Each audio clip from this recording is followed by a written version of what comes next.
Yan mga bossing oh. Si Boy Ulalo. Ano siya? Bali, ang tawag dito. Motion detection siya. Nakita nyo? Sinusundan niya kusa yung tao. Ayun, sinumpa oh.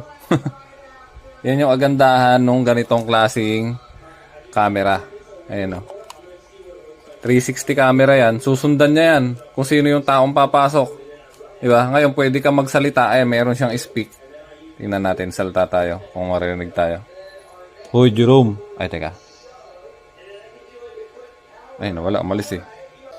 Teka, umalis. Ang maganda mga bossing ito, pwede mong kausapin yung tao na yon. Yan o, mag-i-speak ka dyan. Ayun o, pwede ka na mag-speak dyan. Bali yung ano niya, dito lalabas yung boses mo sa speaker na yan. Yan, lalabas dyan yung boses mo.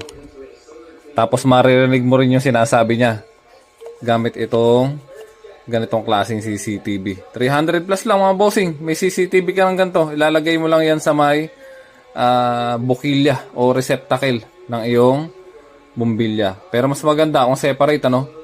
I-separate mo lang siya ng receptacle para hindi na i-off yung ilaw niya. Kasi pag na-i-off mo, off on, masisira talaga. Di ba mga bossing? Ayan o, nakakonect sa cellphone mo. Lalo pagka malayo yung pamilya mo, mamomonitor mo mga bossing.